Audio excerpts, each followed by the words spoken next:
Are you struggling for consistency in your sim racing? Does your iRating look like a roller coaster? If so, we have good news for you. The way to get more consistent is to first understand what you're doing differently than the professionals. And VRS is the answer. With our competitive subscription, you will have the telemetry, setups, tutorials, and everything else you need to fully analyze your driving. Our data packs and the ability to compare your driving with the best in the world will show you exactly where to adjust your inputs, change your driving line, and shave seconds off of your lap times. And our powerful and precise Direct Force Pro wheelbase and precision pedals are being used by some of the world's best drivers. All these champions agree that VRS hardware is not just the best on the market, it's also priced well below the competition. So if you're looking to upgrade to direct drive and the best pedals in sim racing, VRS is your answer. If you want to get better, get faster, and make it happen sooner rather than later, you owe it to yourself to find out why so many people are switching to VRS. You'll be so glad that you did. Visit www.virtualracingschool.com and learn why the best use VRS.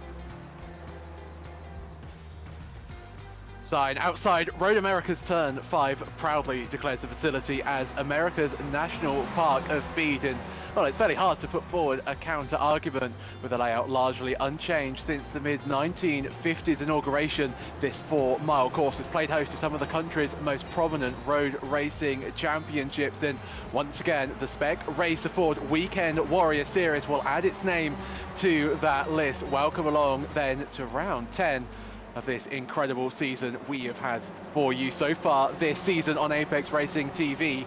My name is Sebastian Boscher-Williams. In the virtual production booth, once again, we have Jonathan Grabowski, and my partner in crime in the commentary booth tonight is once again Austin Knight. Austin, welcome along to the SRF Weekend Warrior Series. You've been out for a few weeks or so. You have missed 2 amazing races, but I'm sure tonight Road America is going to simply deliver once again. Road America always delivers with excitement and everything, and yes, I have missed 2 wonderful races, but luckily, we have the magic of YouTube after a broadcast, and I was able to watch it when I was just chilling around, and yes, they certainly were amazing races, and I think we're going to have another amazing race here today at Road America with these beautiful Spec Racer Fords, and I am on the edge of my seat, excited for today. It's fairly, well, order resumed at the moment. Marco Pinheiro, your fastest driver in qualifying so far. Felix Samoes in second spot with Barreto third. Naselli once again, Austin a little bit slow off the mark. Currently finds himself down in fourth. And interestingly, the 2 teammates of Pinheiro and Naselli not feeling the need to give each other slipstreams at this phase of the qualifying session. They normally tend to do everything together. If you see one, you'll tend to see the other. The 145 car going very wide through the kink. And Austin, do you think that's going to be a challenge for our drivers today, you know, keeping the car within the track limits, especially around the kink and up towards Canada Corner? It really is. Yesterday, you and I were commentating on the iRacing Formula 3.5 Championship, and it was super easy, barely any inconvenience around the kink. Here, it's going to be a pretty discomforting feeling with these cars. It's not a lot of downforce on these things, and the grip that they have available to them on this opening lap is going to be very low. I think we're going to be seeing a little bit of fishtailing, maybe a few cars getting a little bit loose, definitely some checking up. Going to be so interesting, I am sure. 7.5 minutes left to go in this qualifying session. Everybody making their way. Chris Murakami getting a nice slipstream off the back of Antonio Rees. Antonio and it's Chris Murakami really working together at this phase. And is that going to be, you think the order of the day, Austin? Is it all going to be about the slipstream, about really running in, about making sure that you are in the slipstream, and if you lose that slipstream, you're going to be really under pressure from everybody behind you? This track, if you look at it from up top, you're going to be seeing a lot of straightaways, a lot of time to be gained on the straights. So yeah, slipstream is going to be 100% all important. You got to know when you can make your moves and guarantee these moves, or else you are risking losing the draft of the car ahead of you because you wanted to fight with the car directly ahead of you, and you're going to be losing that toe and losing that pack. So it's going to be a lot of drafting, a lot of following. We might get a few groups early on in this race of 2x2 drafting for a while. Other than that, it's going to be all about the draft and all about who you are working with. And I think we're going to be seeing some nice tactics here today. Some alliances definitely will be made, and some bridges might be burned. Wow, that's the standard spec Racer 4 Weekend Warrior Series action on the circuit. Before we get into the final few minutes of qualifying, though, let's take you through your current point standings. It was a fairly influential race 1 week ago at the Indy Road course, and I'm sure that has changed the championship standings ever so slightly. Maurizio Naselli, your championship leader, over 100 points ahead of Marco Pinheiro in second place. Jason Green is in third. Felix Samoes up to fourth after a great showing 1 week ago. Megan Overstreet is fifth in the standings. Flavio Andale sixth. Jeff Fritzster in seventh. Steve Elson currently in eighth spot. Bobby West in ninth, and Andreas Bertoni in 10th place. And that rounds out your top 10 in the Spec 1 class.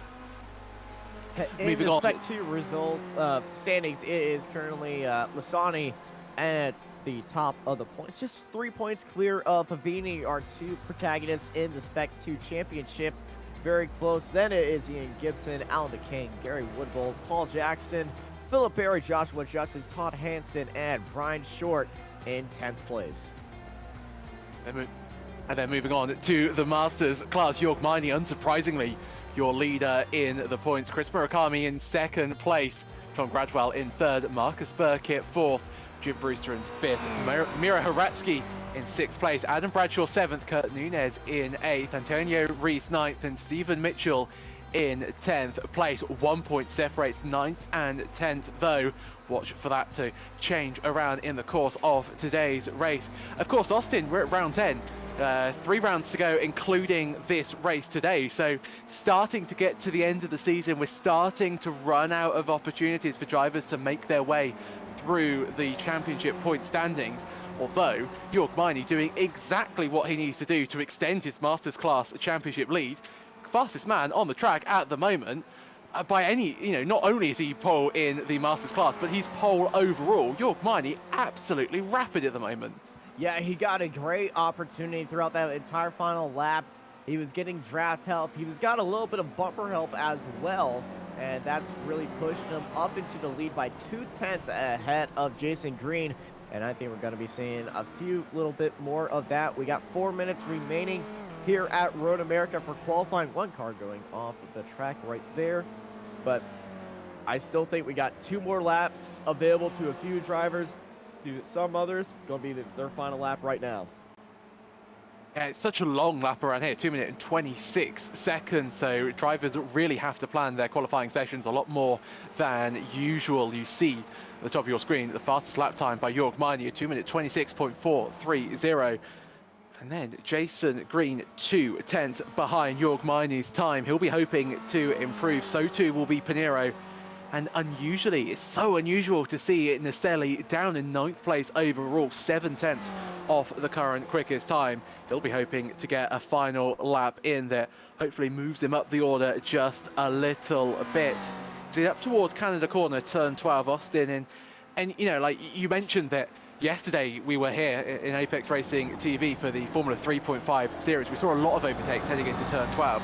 Do you think it's going to be the same today, these sort of racer forward cars tend to lend themselves to better side-by-side action. So do you anticipate to see a lot of action heading up towards turn 12?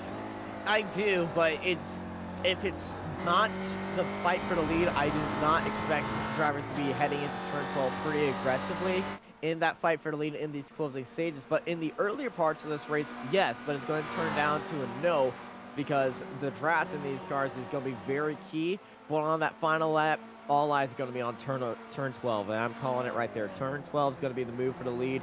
We might have a little bit of a drag race at the end of the lap, but I do not think it's going to be enough for these Spec Racer Fords. I know it's been done, but I feel like turn 12 is just such a good opportunity to be making that move for the lead. So all eyes, Canada corner. That's going to be a lot of fun. Cannot wait to get this race underway then. Only a minute and 40 seconds left to go in this qualifying session as we have a look at Larry McLeod just coming through turn number 12 up towards the final two corners. A really tricky end to the lap around Road America. So difficult this final corner. You downhill brake, a little bit of right hand steering lock as well for good measure. You round the final corner, be wary not to run wide, not to get onto the grass, and a good lap. Where can 33 car go? Can he improve up into the top 15? Just having a look out on the circuit as well, Austin in green isn't really lapping too quickly at the moment. York Miney is looking fairly decent at this moment in time to get an overall pole position, and York, I think, will be absolutely loving that at the moment out on the circuit. When was the last time we had a Masters have a overall pole position? I think our producer in area is saying Antonio Reese maybe. It's, you know, you've come to me, Austin, and I can't answer that question. It's very unusual that I can't answer a question in the commentary booth, but I cannot answer you that one. It's a very rare moment indeed, and it's going to be a big fight, but he's not going to be the only master. We got 4 masters in the top 10 right now, and it's good. I think we might see a little bit of master versus pro scenario, but it's going to be a lot of fun. And I believe it's gonna be smiles all around for drivers on the track, and especially for us in the booth, and everybody at home watching on YouTube or other platforms that are connected to Apex Racing TV. So qualifying is done. The checkered flag flies. Everybody will complete the lap that they're on at the moment. Felix Samoes, he'll be one of the first drivers to cross the line. York Miney has not had the best of laps, only improving in sector 3. Can he make his way further up the field? No, he can't. Felix Samoes goes into second, close to York Miney, but cannot topple him. So Samoes will start second, and second is the highest that he can start. Murakami doesn't improve either. Green, Pinero, Nelson, Barreto all into the pits. They won't be able to challenge for pole. So can't really, is Antonio Reese. As we have a look, this is Maurizio Naselli heading towards turn number 8, the long braking zone downhill. Tricky to make sure that you get the car neatly tucked in towards the left-hand apex, towards the Speedfield corner, the carousel. And Austin, you just have to be so patient on the throttle. Just wait, and then just wait a little bit more for those front tires to grip. And Naselli, he needs the best final sector that he can muster if he wants to challenge for pole. But I think Naselli realistically will just be hoping to gain a few more positions for the start of the race. Yeah, that entire right-hander is so tricky and so just, it's painful at times. You just feel like, I want to get on the throttle, I'm in a qualifying lap. It's like, everything is telling you to put the throttle down, but once you do that, it's just not working out at all. But, you know, the real drivers have that patience in there. He's not getting any help around him with draft. His teammates actually behind him getting a little bit of a tow from himself. So I think this might be more favoring for his teammate than him on this lap. But we're going to be seeing that as we head through turn 14 and up that final straightaway. And it's just pretty much head down at this point, pedal to the metal, and just keep that thing straight as a fiddle. And here comes a 227 behind him of Favini. Is Favini going to be jumping up the order as they go underneath the checkered flag? Naselli jumps up into third, and Favini jumps into 19th place. So beneficial lap by both of them. And Naselli is currently sitting in third place. That was a crucial lap for Maurizio Nicelli into the top 3, gives him a great chance of the race win. Megan Overstreet was on a good lap, but it all came undone for her through turn 12. That'll be a 1x. That'll be a lap invalidation, and Megan Overstreet will not be able to improve on her overall grid spot for the race today. As we have a look, Andreas Bertoni just coming out. Well, we don't tend to see him too often in qualifying, Austin, but he's decided to grace the track with his presence today. He won't get a lap time in, so this just seems like a little bit of practice for Andreas Bertoni, maybe just getting ready to pull off what... he's ran 6 laps, so I think he's actually been struggling with getting a valid lap time in. He might be off track, or he's practicing his pit stops like we're seeing right there. But overall, can we just say I love that face?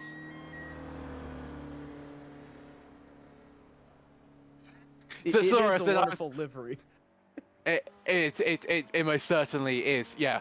But Tony always tends to stay out of qualifying, doesn't like to set a lap time, but will go for the overtakes in the race. Actually, 4 drivers have not qualified: Stevie Ray, Ross Luckhurst, Andreas Bertoni, and Marcus Burkitt. But qualifying done and dusted here at Road America.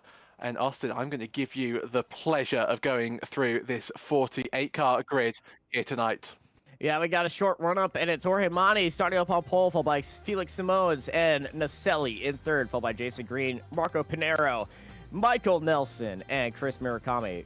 Carlos Barreto and Antonio Rees, Megan Overstreet, Eduardo Dantes, and Kane Lasky in 12th place. Behind them is Alice Pleva and Steven Elson, Kuzma Lasani, and Larry McLeod in 16th, followed by Dudu Castro, Jason Perry, Andrea Favini, Kurt Nuens, Todd Hansen, Flavio Andalo, Alan McCain, and Ian Gibson in 24th. Behind them it's Ken Bately, Bob Kern, Tom Gradwell, Adiane Campbell, Gary Woodbolt, Joshua Justice, Adam Bradshaw, Paul Jackson, Brian Short, Rafael Gallucci, and Stephen Mitchell, followed by Samuel Dick in 36th place. Behind them is Philip Berry, Giovanni Longin, and Jeff Cantor, followed by Sean Vincent, George Peritelli, Francesco Bernardo, Mark Sherman, Michael Vegellini, and Andreas Bertoni, Marcus Burkett, Stevie Ray, and Ross Luckhurst at the end of our 48-car grids as we are all getting ready to rock and roll here at Road America. Short run up here today, so I think we're going to be seeing a little bit of chaos in the midfield. Chaos is the Spec Racer Ford Weekend Warriors middle name, but York Miney will be taking this field to green. He can decide when he wants to get this race underway. It's a fairly long run up towards turn 1, but it's a really tight apex, so overtakes are possible, but just a little bit perilous. And then, well, the next real big overtaking opportunity is down towards turn 5, the, well, third real corner on the track, but we've got a few extraneous corners on our track guide today. But our drivers will be getting ready to get going. The pace car pulls away, and so does your pole sitter, Jorg Miney. Felix Samoes starts alongside Jorg on the front row, and then the second row, Green and Nicelli.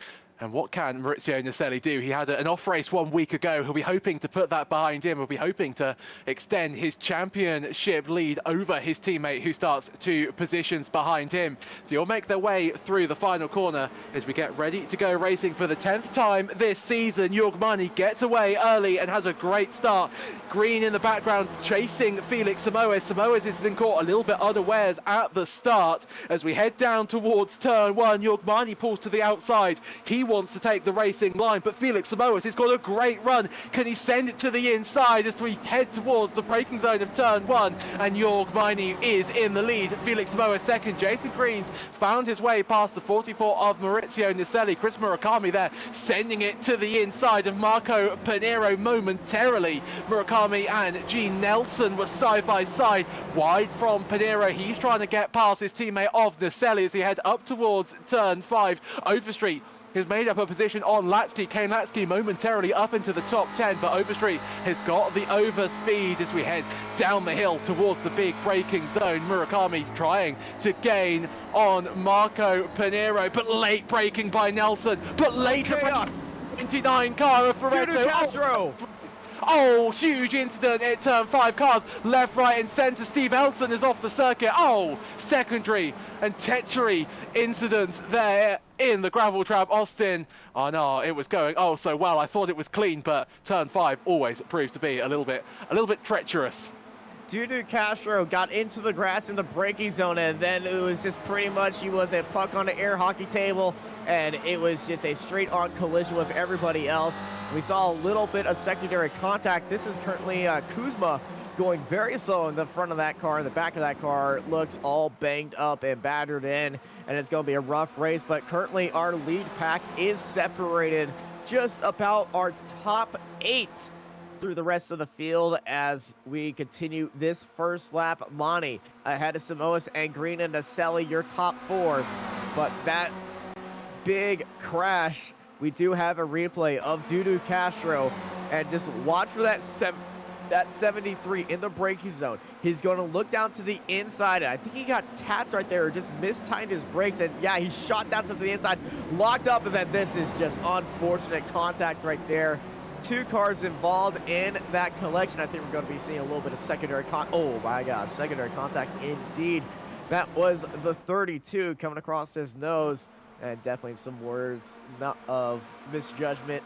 Not going to be happy right there. And as we got a fight for the lead going on right now, Samoa is going down towards the inside. He's actually going to be technically leading the end of the first lap as he crossed that line in first place ahead of Monty. So Monty is down in second, heading into turn 1. And we see our protagonists for this race in the top 8. Actually, I believe the top 9. But we actually have a little bit of separation already from our first group to our second group. Some drivers already getting a little bit antsy on their toes of this 40-minute race. Sebastian, who are you looking forward to in this race as we got another move going on that straightaway heading into turn 5? Monty and Samoa's in the fight for the lead, and also this fight back here of Nelson involved in a little bit of 3-wide action heading into turn 5. Look around the outside. Ooh, very tasty by that 99 of Carlos. He wanted to try to swing that around the outside, but it's just everybody else on his inside. Murakami was right there, and Lasky as well. And we have a big incident at turn 5. Sorry to cut across you there, Austin. Yeah, oh, round goes Gradwell. Almost rejoins into the path of a multitude of cars. The 909 will get away without another incident, but wow, was Gradwell pushed with, or did he just lose it of his own volition? Having a look, this is actually the replay of Gradwell heading down towards turn 5. He's got the 38 car behind him of Aidan Campbell. It's just a lockup. It's the same thing. The car, he just really sent it into the brake zone. The car locked up, then it's just uncontrollable right there. He was trying to get it slowed down, but once you start locking up that tire, it becomes so much harder to slow the car down. And unfortunately, there's another car in his way, and around he went. These cars are tricky under brakes, and that's what makes them so fun to drive. Heartbreak then for 2 drivers already down at turn 5. Jorgmani, though, leads this race once again, but Felix Samoes not letting Jorgmani run away, head off into the sunset, as it were. And Samoes really pressurizing the Masters driver Pinheiro in 3rd, Green in 4th. So Marco Pinheiro making his way past Jason Green, and so too, actually, Pinheiro getting past his teammate of Niselli. As we have a look at Andreas Bertoni, who, believe it or not, started towards the back of the grid, currently finds himself in 19th place. Austin, he's up 26 places since the start of the race, which was only 3 laps ago. Maybe make that 27 as he tries to make his way past Bob Kern, and fairly easily gets the move. Bertoni up into the top 18, Felix Samoes up into the lead of the race once again. But if anybody can do it, it's certainly Andreas Bertoni, and what an amazing start to the race that actually both Felix Samoes and Bertoni have had. But Bertoni's had an instant back to Bertoni, and he's off at turn 1, and I think there might have been contact with Bob Kern. Andreas Bertoni, he had such a good start. It was a start filled with promise, and he falls further and further down the order. 31st place is now his, with Paletti just making the move towards turn 3. But Paletti blinks just for a moment of time And let's have a look, Austin, at the incident involving Andreas Bertoni. Talk us through it. Well, Bertoni is at the bottom right of the track. He's taking a defensive line, heading into turn 1, sends it in there, and then a 3-wide psycho send heading into turn 1, and then instant contact between him and Bob Kern, trying to avoid the car on the inside with a very daring send down low. So both of them kind of caught out by that and trying to avoid that. I've got to be honest, that is a very risky move by whoever was trying to make that 3-wide. Yeah, certainly for lap 3 of this race. Alan McCain currently leads this pack. Following is Kurt Nunes, Flavio Andalo, Todd Hansen, and Joshua Justice, all involved in this scrap for 11th place.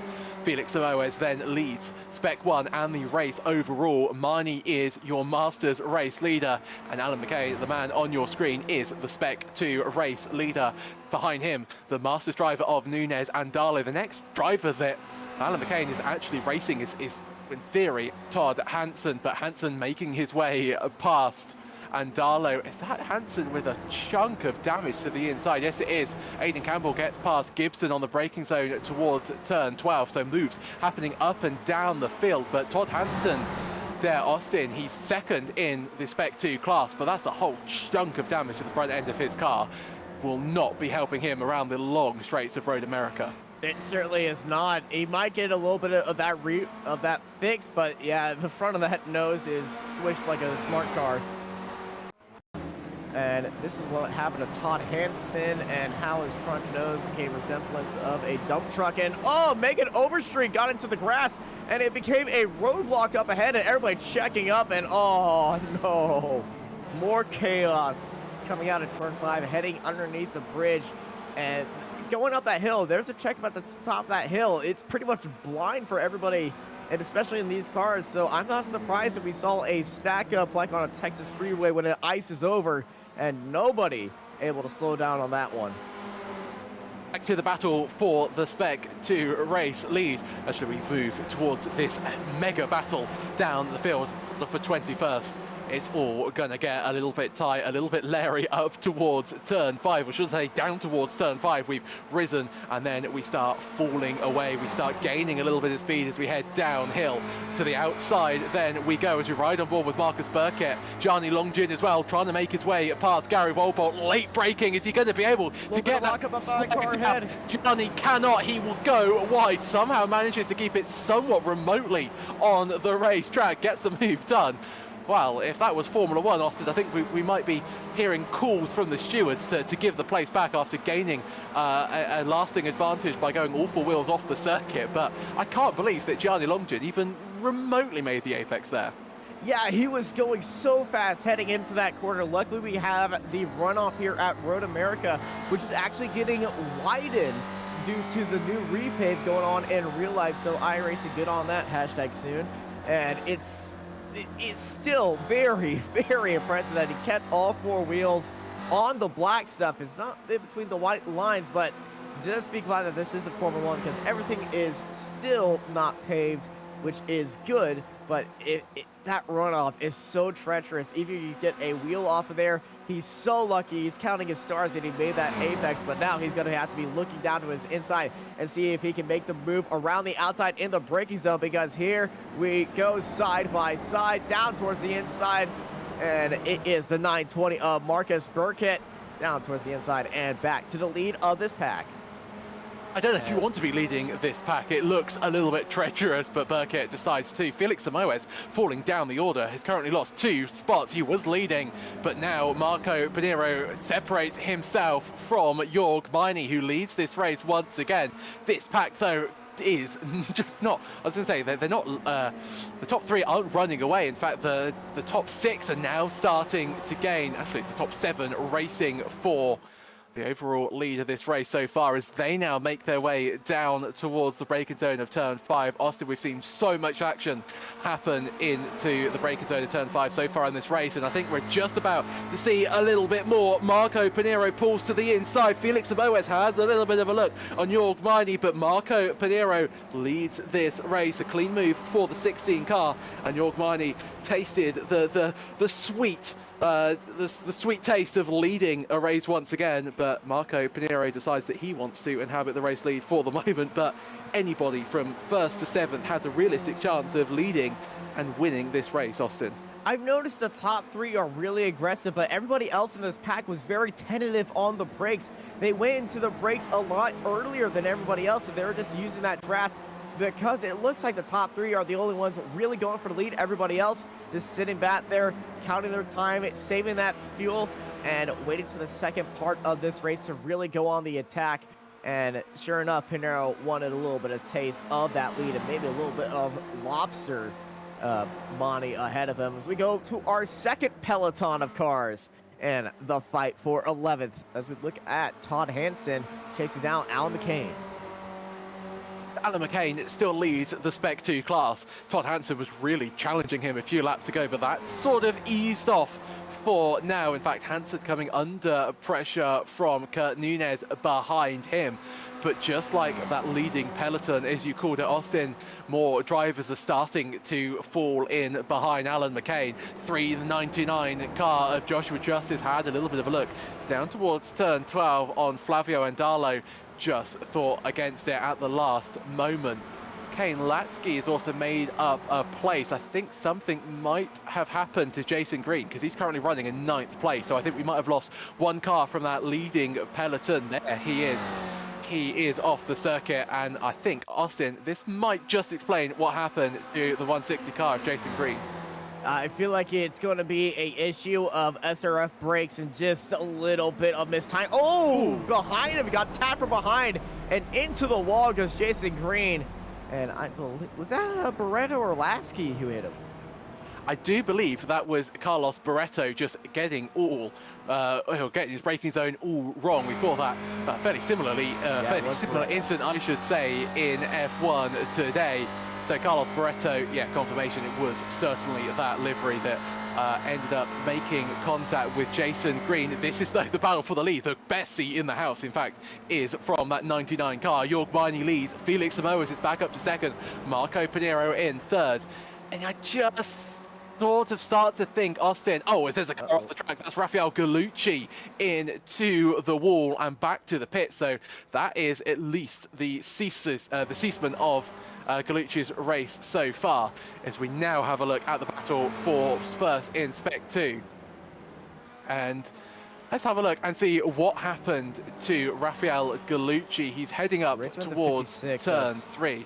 He's racing with Steven Elson. Elson looks around to the outside, gets right back on. I feel like this is just a missed braking point, and unfortunately couldn't get that car slowed down, stopped, and just locked in. It just looked like he was taking that defensive line, took that brake zone, and unfortunately the brakes just failed. It looked like a entry year Haas, unfortunately, and as much as that hurts me to say, but it's kind of true. Yeah, if we had car failures in iRacing, I'd be certainly calling. It would look like that. It would look like that. It certainly would have done. Yeah, very unusual accident for Gallucci, but he is back to the pits. Kuzma Lesnoy, another driver to have just entered the pits. I wonder if he's had a little bit of an issue, or if that's a planned stop. We'll keep you up to date on that, as there you see Gallucci and Lesnoy into he's just gotten going just as we pulled away. So I think he's come in as early as possible, Austin, to get rid of the damages. This is the battle for the lead. Felix Samoas pulls to the inside, wants to lead this race once again. Jorg Miney, well, he started on pole. I don't know how many laps he's led. He certainly hasn't led many officially. Naselli starting to make his way up. He's up into 3rd. Can he get the late move on Jorg Miney? Not at this occasion, but just before we saw that incident with Gallucci, Austin, I was going to say, Naselli just feels to be a little bit of a dark force in this race. He's kept out of all the battles ahead of him, and Naselli's just saved a little bit of fuel, kept his head cool, and is looking really good to start picking off Marnie and Samoas and maybe potentially leading this race. Yeah, Naselli, he wanted to try to make that 3 wide heading into turn 1, but he's definitely timing out these drafts, and he got a good run right now. Naselli looks like he wants to go for a little bit of red lobster down towards the inside. It's not. It's just a little bit too little, too late, too far away to be making that move. Everybody, I think for the first time, all in a straight line, heading through turn 5 in the 6-car fight for the lead. Samoas, Monty, Naselli, Pinero, Barreto, and Lasky all in a chance for the overall victory here at Road America. As McCain has had an issue in the background. Oh, Alan McCain, the leader in the Spec 2 class, falls further down the field, almost colliding with Ian Gibson. McCain, I think he was trying to get out of the way of McCain, but ended up just getting firmly in the way of Ian Gibson.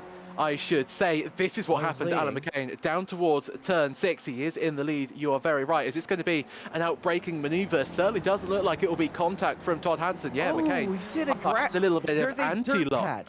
There's a dirt patch in the middle of the corner. He got onto it. The car kicked right, and he gave it a little bit of anti-lock, and the car just shot off to the right.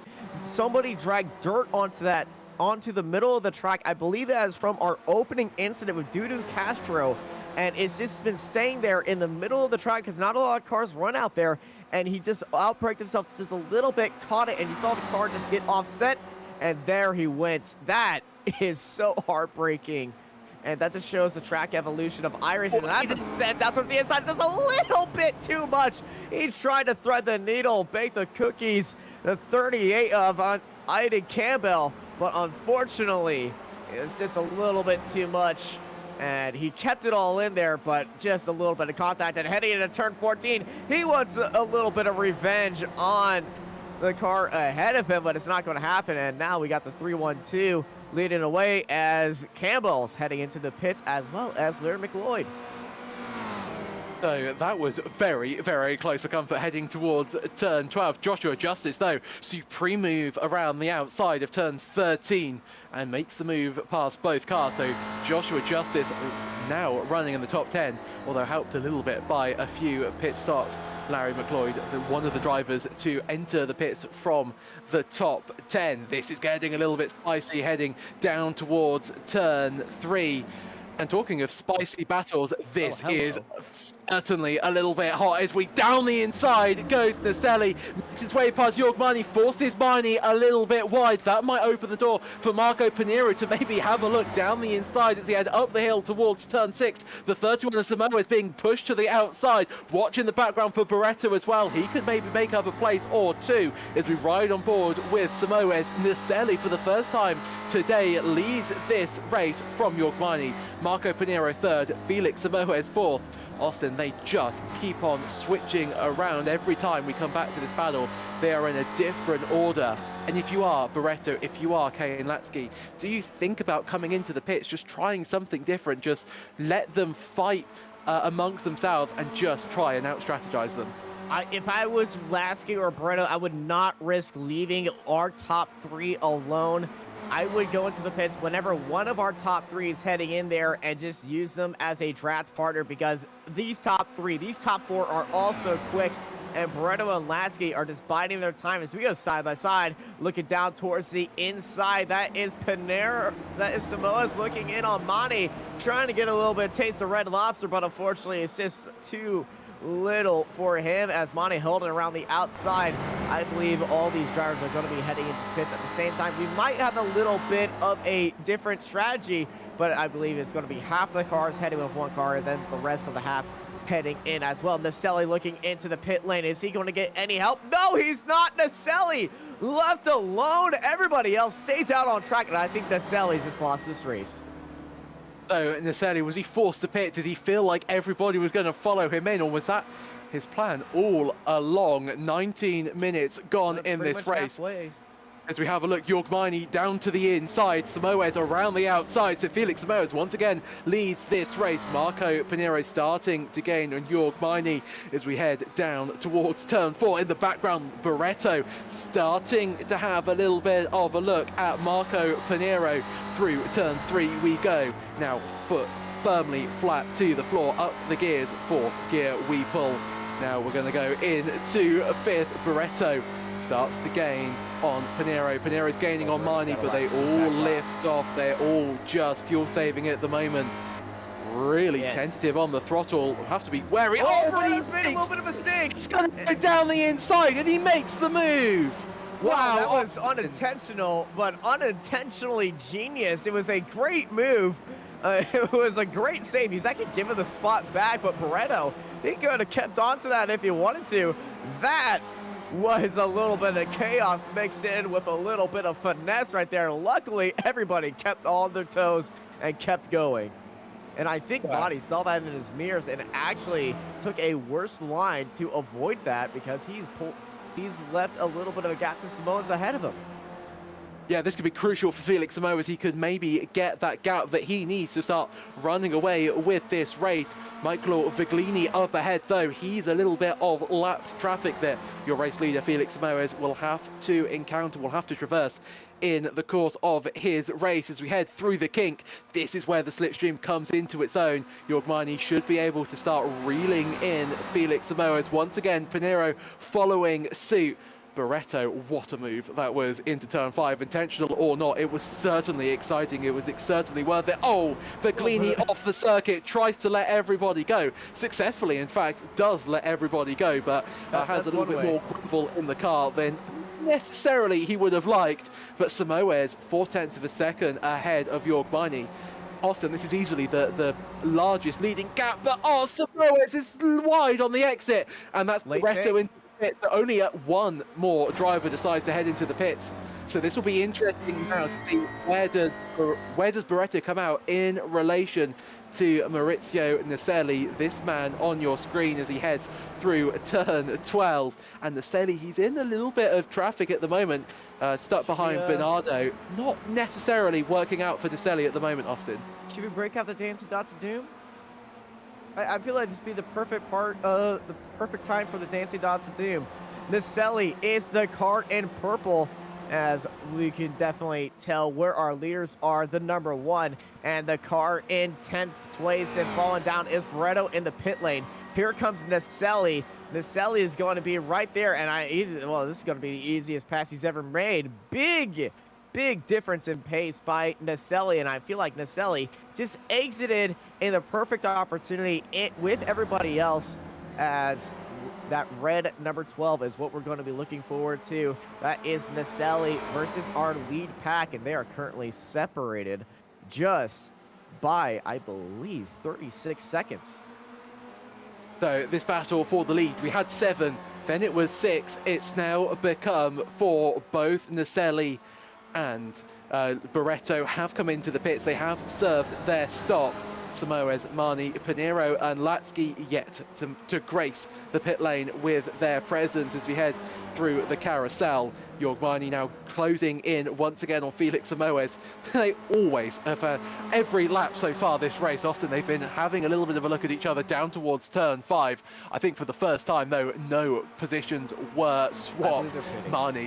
Mani, though, gaining through the kink as we head up towards turn 12. Austin, you think they're coming into the pits? I concur. All 4 of them. But all 4 of them are going to be in there, because if all 4 of them do that and they do have a gap to Naselli, this is going to be our fight for the lead. Nobody else is going to challenge them. Down towards the inside goes Pinero. That is really clean right there by Pinero, up into 2nd place, and that'll give him a good run into the pit lane. When they all go into the pits, then it is all about how you finesse this pit stop. They're all separated just kind of easily, and I feel like we're going to see all of them shoot to the right now, and I'm going to shoot myself in the foot as they all just kept on going. So nobody in the top 4 decides to come into the pits this time around. What's happened to Joshua Justice? He's just lost 2 positions to both Bertoni and Bradshaw. I wonder if Justice has fallen foul of the track limits. Murakami getting passed by Nelson as well. And what has happened to Joshua Justice? The 918 car of Kurt Nunez up ahead of him. Flavio Andalo, the car leading this pack, sends it to the inside, goes Joshua Justice, gets caught out. By Flavio Andalo taking the racing line, and lucky to get away there, Austin, without any damage to any car. And Justice, well, comes into the pits for good measure, tries to recover as much as he can. But I cannot believe the top 4 have yet to stop in this race. They certainly aren't doing any fuel saving out there. This is not a track that you can fuel save, so they will have to come into the pits at some point. Pinero leads this race. He's managed to find his way past Felix Samoes on this lap as the 38 car now heads into the pits. So Pinero leads. Is that Jason Perry in the gravel trap at turn 14? Good eyes there, Austin. So Jason Perry, something has happened to the 97. Well, we have our lead pack right there as we go stumbling through our records, trying to find that replay of Josh Perry. But currently is Pinero in the lead right now, as this is what happened to the 97 to Josh Perry all by himself. Jason Perry, sorry, not Josh, as heading into turn 14. And a little bit of too much mustard. The back end rotating, heading into that corner, carrying too much speed. And I feel like that was this moment. He's just parked it and then exited the car right there. Yeah, so sorry to cut across you there, Austin. It looked like Perry's wheel disconnected. I wonder if you might have had a bit of a technical issue heading into turn 14. We'll come back to that in a minute. Felix Samoes and Marco Pinero side by side heading down towards turn 12. Jorg Meine in the mix as well. Samoes leads Pinero, leads Jorg Meine with Latski. He's just been watching this fight for the whole time. He's been sat behind this battle when it was 7 cars, when it became 6, and now with the leading 4, Samoes rounds the final corner of turn 14. Does he decide to come into the pits? Is this now the time? Yes, it is. They all head into the pits. Austin, you were right. You were just 1 lap out. Samoes, Pinero, Mani, and Latski all to pit lane. And it's now the battle of who can get the best pit stop, as that was so close to a disaster, as this is what is happening to the other driver who could potentially win this race, Maurizio Naselli. He just got to hope that Samoes, Pinero, and Mani have a slow stop. Yeah, he's going to be looking at his relative up ahead of him. They haven't stopped in the box just yet. Now they have the first car to stop in the box is actually Kane Lasky, and now everybody else is Pinero and Samoes and Mani. They're stopped right now. They haven't left their pit stop lap. Here we go. There goes Lasky in the background. Here comes Naselli down the straightaway. It's going to be a side-by-side exit. Naselli's going to have the speed, and you can see them all dashing for that pit exit line. Here comes Naselli. Look for Naselli with the straight line speed. He's going to clear all of them, but he can't catch up to Lasky. Lasky is in their net lead of the race. And Latski, what has he done in the pit stops? He's rapid. He's so far ahead of Naselli. Naselli, though, the strategy has worked for him, coming a few laps earlier. You see, Kane Latski was stationary for 3 seconds less than Maurizio Naselli. But the question is, does Kane Latski have enough fuel to get to the end? 3 seconds worth of fuel. That's a decent chunk of fuel that Kane Latski is lacking over the pack behind him. Pinero sends it to the inside on Felix Samoes, tries to make a place back up once again, as they all start to concertina behind Kane Latski. Latski, unfortunately for him, he's under-fueled. Will he be able to get to the end? That's the first and major question for Kane Latski's race-winning chances. But Latski did not manage to extend by a second or so over Naselli. So Maurizio Naselli, Austin, he's got that slipstream. He's able to catch back up. And Kane Latski, if he needs to fuel save, he's going to have to do it while leading this pack, while leading this race. Yeah, we saw Naselli, and I pointed this out that he wasn't making any moves at all in that opening stint, and he was just biding his time. And I feel like that was his plan all along, to save as much fuel as you can. You don't need to put all the fuel back into the car that you saved, and he just had a reservoir of extra fuel in there. But now he's leading that pack, and everybody else is still there. 5-car fight for the lead as we look at this fight for 14th place, and our lead a Spec 2, McCain versus Joshua Justice. And McCain and Justice both have come into the pits so far. Murakami was one of the only drivers yet to stop in this race, but Chris Murakami into the pits. The other driver was Josh Paletti, who is still actually out on the circuit without making a pit stop. So that's why Paletti leads in Spec 2. McCain under pressure from Justice. Justice likewise under pressure from Kurt Nunes as he heads down towards turn 12. McCain starting to sort of move around just a little bit, but it's Nunes having a look at Nelson. Naselli falls further down the field. Kane Latsky as well. They're three wide.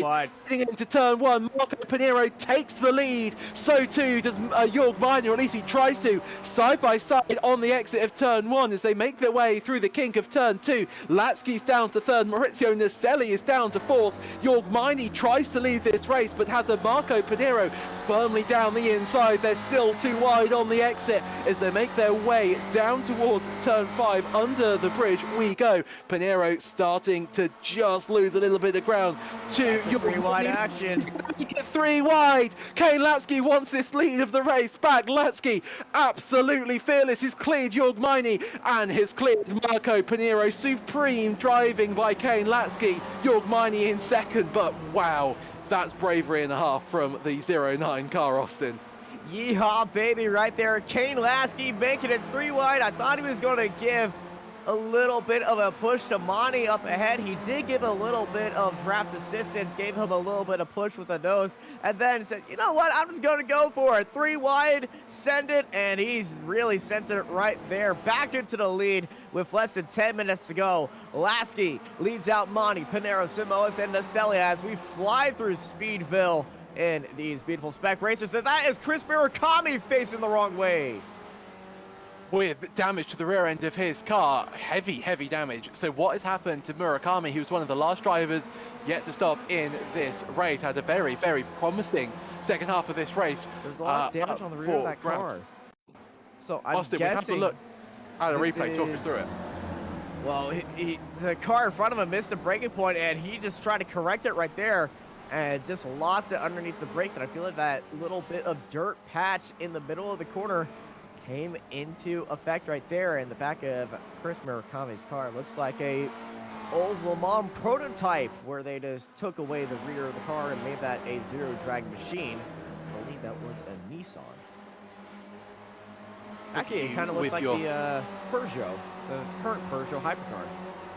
Look at you, Austin, with your fancy Le Mans knowledge. Murakami, though, letting Dick and Gradwell and Favini pass for good measure up towards the kink. I think we might be seeing Chris Murakami have to come into the pits to repair that damage to the rear end of his car.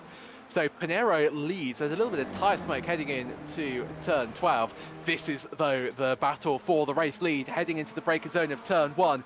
On the exit, Kane Latsky is looking rapid in this race, but you get a sense it doesn't really matter, Austin, who's leading at the moment. It's all about almost who's second, who's third in this pack when we get to the last lap or two, because the slipstream is so powerful. We've seen so many overtakes so far today that it really does not, it's not advantageous to lead, as we see that really play out before our eyes. Is Jorg Minor sends it to the inside, it gets the move. Kane Latsky thinks about trying to follow Jorg Minor through past Marco Pinheiro, but has the door firmly slammed in his face. So Jorg Minor leads, Pinheiro in second. But I sort of feel that, you know, Samoes, the Felix Samoes, the Nasellis, the Barrettos of this battle. Sorry, the Nasellis and Samoes, Barretto's a little bit far behind, but they're the ones that have the biggest opportunity to lead this race, Austin, and to win. His certainly biggest opportunity for him is in his advantage, and I feel like the biggest advantage might be, whoa, Latsky! Oh, Kane Latsky's off the track and oh, so close to slamming into the wall. He'll get away with it. Supreme car control on display by Kane Latsky, but oh, well. That goes his chances out the window unless whatever happens in front of him goes side by side for multiple corners or involves a little bit of chaos and a little bit of Code Brown. But that was certainly a lot of Code Brown right there. He really went into that corner and just caught a wheel onto the outside of the grass. It's so easy to do. Watch this inside line. All the drivers trying to hit that little bit of a bump onto the inside. He's got a little bit too much and the full opposite lock going one way, then the other, avoiding the concrete pillar of the bridge. And I feel like he is making a date with the dry cleaners after this, because he will need a new pair of pants after that. And he also needs to play the lottery. His lucky numbers are full, lock, and other words that I cannot say on air. as we see a battle for the lead. Samoes, Pinero and Mani all trying to inhabit the same piece of track. 3 wide, Mani pulls out. That relieves only 2 wide. Marco Pinero, though, gets the move on Felix Samoes before the braking zone of turn 1. Pinero then wants to lead this race. Mani happy to let the lead slip away for now. Has a little bit of a look on Felix Samoes towards the braking zone of turn 3. And Maurizio Naselli just watching this all unfold up ahead of him. And Latsky, with that mistake, if he has underfueled, he's lost any opportunity of getting a little bit of slipstream to save any fuel. Felix Samoes and Marco Pinero once again side by side. I feel like we could almost record the voice lines, as such has been the frequency of those two racing towards the braking zone of turn 5. But Samoes leads this race once again. Pinero second, Mani third, Naselli in 4th. But this battle has been race long. 3 minutes and 50 seconds left to go in today's race, and it's anybody's guess who will be on the top step of the podium. Austin, it's really difficult to guess, it's really difficult to predict, but if you had to choose right now, who do you think will be on the top step of the podium? Wow, that was quick. Naselli, he's just been biding his time, sitting at the back, and we've seen the moves that Naselli's been pulling off. He knows how to get the run. He's got Mani up there as well. Mani and Naselli are going to both be working together on this front straightaway when the white flag drops, because the next lap will be the last lap. I believe he will not have enough time to make another lap, so the white flag, I believe, is on the edge of coming out right here. If it's the last lap, Naselli it is. If it's not, then I believe it might go to Pinero. I think we've got 3 minutes left to go in this race, so I think we're going to have 2 laps left. Two more after this lap that we're on. Of course, we'll keep you up to date. We'll have to see if that white flag flies. It's going to be so close. Heading towards the braking zone of the braking zone. If it's 37:30 when they go across the line, it will be white flag. It's 37:30 right now, so yeah, it is going to be the last lap. The white flag will be in the air this time by 1 lap to go here at Road America for the SRF Weekend Warriors. White flag, let's go. There goes Barney waving it. Here we go. Pinero down to the inside for the lead of this race. Here comes Mani. Mani looking down to the inside. He's going to try to make that 3 wide right there, but a beautiful block by Pinero to keep the lead. Mani giving a little bit of bumper right there. Samoes is held on to the outside. Naselli is just waiting for this opportunity as they exit side by side, heading through turn 2. Here at Road America, heading into turn 3, and there goes Mani down towards the inside, taking 2nd place, but now heading into turn 5. This is where we go. This is that straight that Naselli wants to be making his moves. He sees everybody up ahead.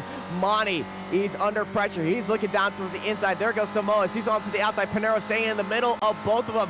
They're in a little bit of diamond formation. Naselli is playing the safe game in the background, thinking there might be a little bit of carnage up ahead. There is Pinero and Samoes going side by side. A little bit of dirt contact in the middle of the track. There is Mani onto the inside. After that save by Samoes, Pinero stays into the lead. Mani just staying back there as Samoa is sent it down low as they keep that order. Pinero, Samoes, and Mani and Naselli, your top 4 right now as they got a few more straights to go. And here comes Samoa. Samoa's looking down to the inside, just trying to sell any move that he could get.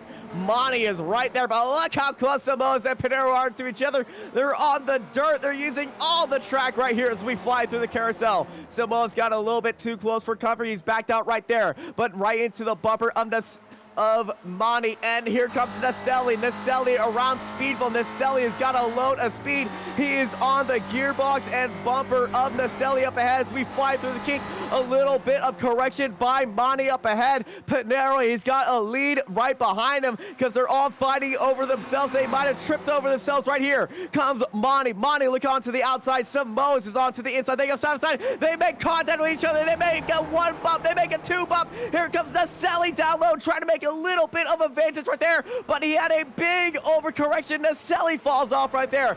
Pinero, eyes in the back of his head, but he's focusing on 1 corner ahead of him. Big send by Samoas trying to get the overspeed throughout the corner. Samoas head down right now. Mani head down as well. Mani, he's going to win the Masters, and taking the win of the overall race is going to be a drag race, but it's going to the number 16 of Marco Pinero.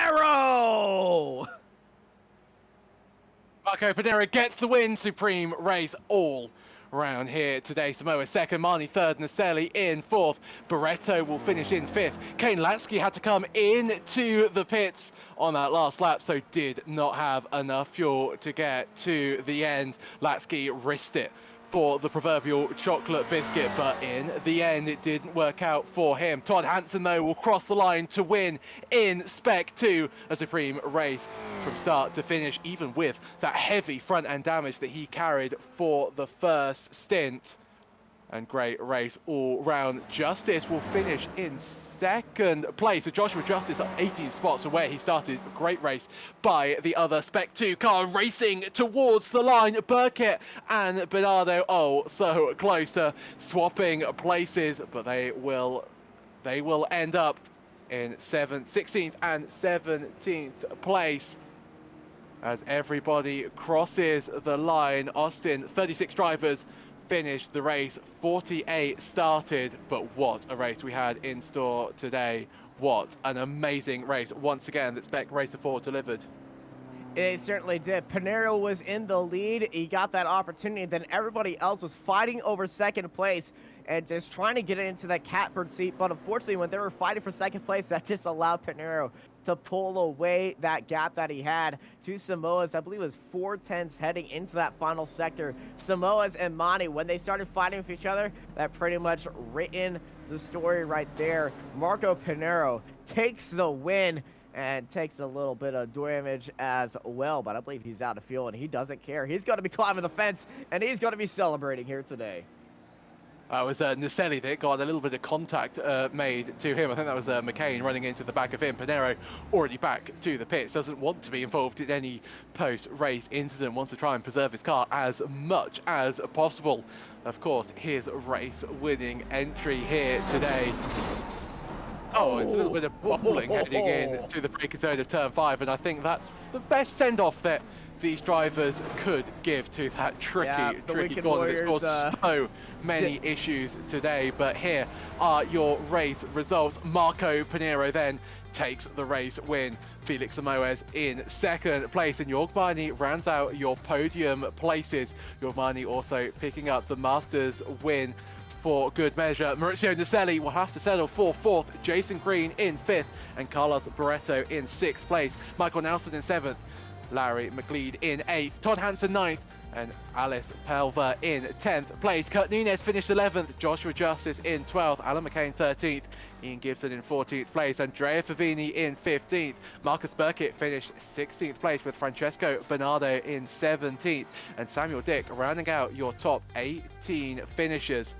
Tom Gradwell finished 19th with Ken Batley, I do apologise, in 20th place. Steve Elson 21st, Gary Volbo in 22nd place, Jeff Cantor 23rd, Stephen Mitchell in 24th, Adam Bradshaw finished in 25th place, just ahead of Bob Kern in 26th, Brian Short 27th with Kane Latsky finishing in 28th place after making an extra pit stop. Megan Overstreet 29th, and Josh Paletti rounding out your top 30.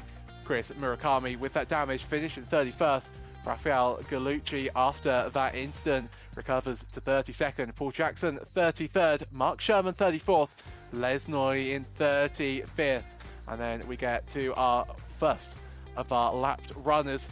Baglini 36th and Darlow in 37th. Andreas Bertoni finished 6 laps off the lead, and the first of our retirees, Jason Perry, Campbell Longjin, Berry Dantas Reese, Udi Castro, Sean Vincent, Stevie Ray, and Ross Luckhurst all failed to make it to the end of the race of an amazing 16 laps around Road America. But I think it's time to talk to some of our drivers, and I think I'm going to let you have this one, Austin. I know that you always thoroughly enjoy talking to Jorg Meine, who has once again graciously joined us in the commentary booth. Austin, take it away. Mani, the last time we saw a Masters pole position was years ago, and you certainly showed it off at that qualifying lap, and you just kept it in that fight for the lead. And you were fighting for the lead from the start of the race to the checkered flag. How was Road America for you today? Fantastic. It was one of the best races I had so far, and I think, and for the other 2 or 4 who got involved as well. Felix helped me with the pole lap time actually quite heavily, and I tried to do the same thing for him. So he got 1 and 2, and that was actually fantastic for the start. And it was really, really intense, really. Every time we went to you, it seemed like the top 6 was in a different order than the last straightaway that we saw you in. And honestly, we were about to start having a little bit of a bingo contest on which selection of cars and which order was different. Nobody in that top 6 seemed like they wanted to be staying in what position that they were in previously.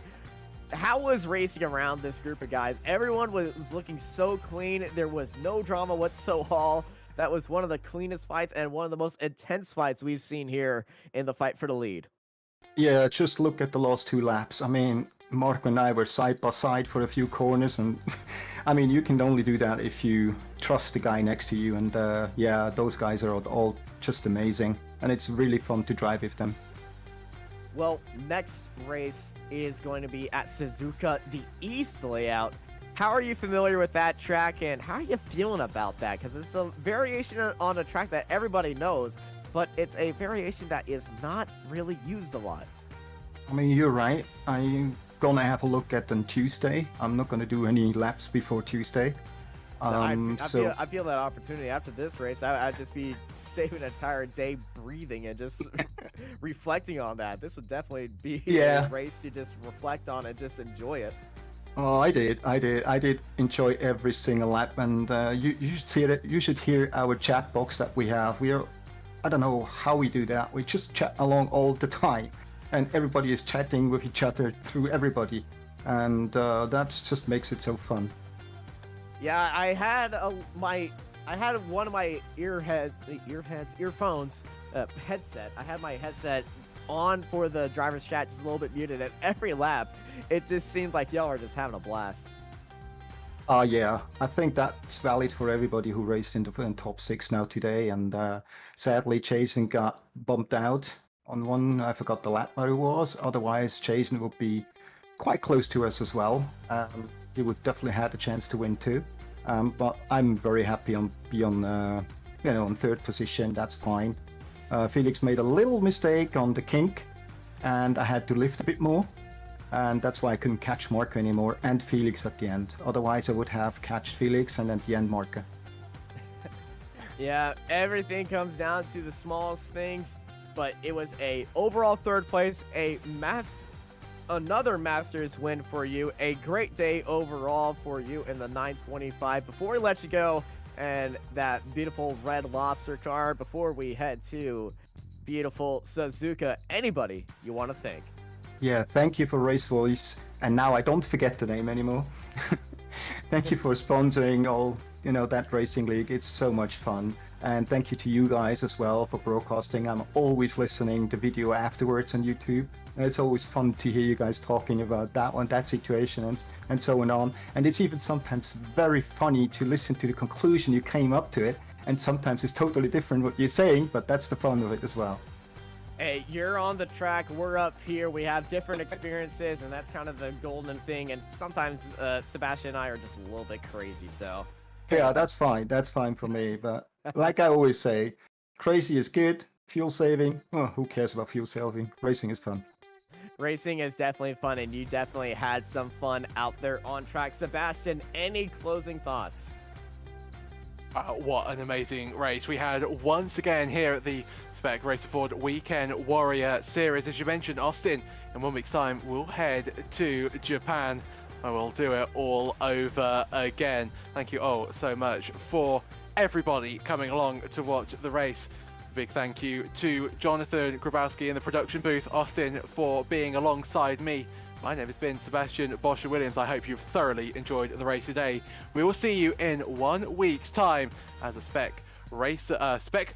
Ford Racer Weekend Warrior Series returns as we head to Suzuka.